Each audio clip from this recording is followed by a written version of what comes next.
Ice as के वक्त हमारा इंडियन कॉन्टिनेंट कैसा था और यहाँ किस तरह के जीव निवास करते थे।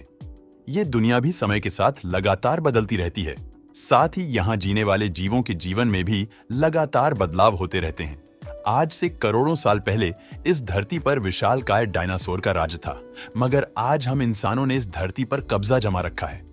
कल हो सकता है इस धरती पर जीवन कोई और मोड़ ले ले। तापमान के लिहाज से भी धरती का मौसम कभी एक सा नहीं रहा। ये धरती कभी आग के शोले की तरह तपी है तो कभी पूरी धरती बर्फ से ढकी रही है। आइस एज के वक्त इंडियन सबकॉन्टिनेंट के हालात क्या थे?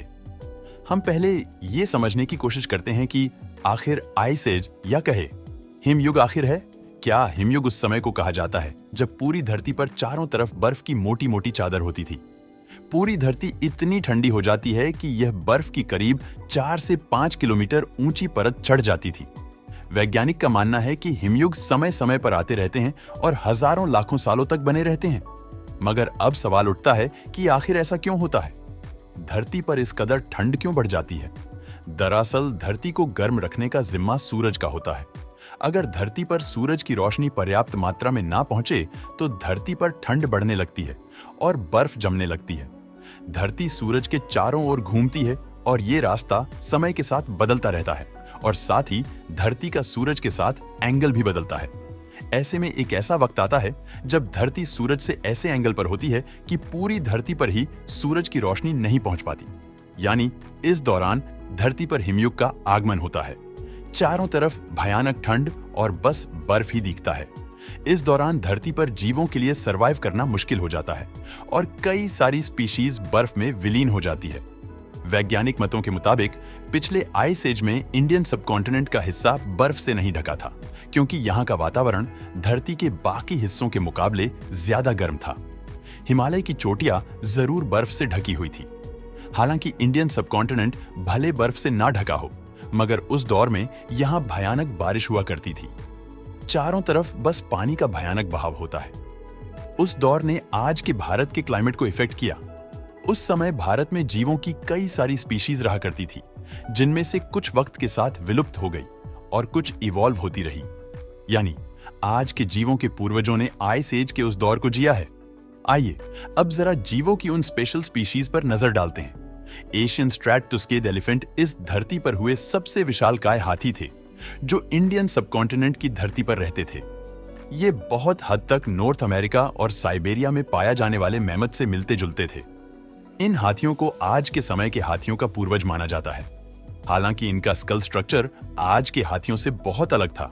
आप यकीन नहीं करेंगे, ये करीब 17 फीट के आसपास लंबे हुआ करते थे और इनका वजन होता था करीब 22,000 किलोग्राम।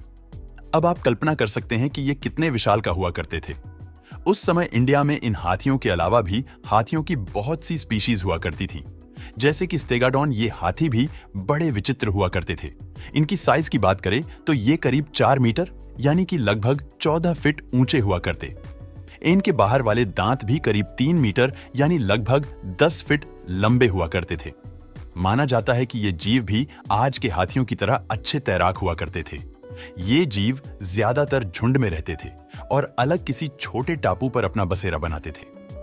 इन टापुओं पर खाने की चीजें भी कम होती थी और रहने की जगह भी। इसी वजह से समय के साथ एवोल्यूशन के दौरान इनकी साइज छोटी होती गई। इस तरह एक वक्त के बाद इनकी साइज किसी वाटर बफर जितनी ही रह गई और वजन भी करीब 300 किलोग्राम रह गया। उस दौर में हाथियों के अलावा भी बहुत से एनिमल्स पाए जाते थे, जैसे वोनागर नीलगाय, हिरण, शुतुरमुर्ग, जंगली सुअर, जंगली भैंसा और ऑक्स और गोर। इसके अलावा भी कुछ ऐसे प्राणी थे जो आज इतने फैमिलियर नहीं है, जैसे शिवाथेरियम। ये जिराफ की सबसे पुरानी प्रजातियां में से एक है, जो आइस एज के वक्त इंडिया में पाई जाती थी। हालांकि उस समय इनका आकार आज के समय के जिराफ जितना बड़ा नहीं था। इनकी हाइट करीब 7 फीट के आसपास होती थी और वजन होता था करीब 500 किलोग्राम के आसपास। इनके सिर पर भी किसी 12 सींगा की तरह सींग होते थे, जिन्हें ऑसिकोन कहा जाता है। सिर के अलावा आंखों के ऊपर भी ऑसिकोन्स का एक पैर हुआ करता था। इसके कंधे बहुत मजबूत हुआ करते थे, क्योंकि इन्हें पावरफुल नेक मसल्स का भार उठाना पड़ता था। इसके अलावा इंडियन राइनोज और हिप्पो के भी पूर्वज उस वक्त भारत में हुआ करते थे। हिप्पो के पूर्वजों के मुंह में दांत भी होते थे। हालांकि आज के हिप्पो के मुंह में दांत नहीं पाए जाते। इसके अलावा बहुत से कार्निवोरस एनिमल्स भी उस समय भारत की धरती पर रहते थे। मैगिंटरियन, ये जीव कैट फैमिली का एक बहुत पुराना प्रीडेटर माना जाता है। इनके बॉडी पैटर्न बहुत हद तक किसी लेपर्ड या जैगुआर से मिलते जुलते थे। हालांकि जैगुआर लेपर्ड के मुकाबले भारी हुआ करते थे। इनके पंजे बहुत बड़े और चौड़े हुआ करते थे। साथ ही पैर किसी शेर के पैरों की तरह गठीले और मजबूत होते थे। इनकी गर्दन की मसल्स बहुत पावरफुल हुआ करती थी। इनका फोर्स भी आज के समय के लेपर्ड से बहुत ज्यादा हुआ करता था। चलिए, आज के वीडियो में बस इतना ही। कमेंट में अपनी राय जरूर दें।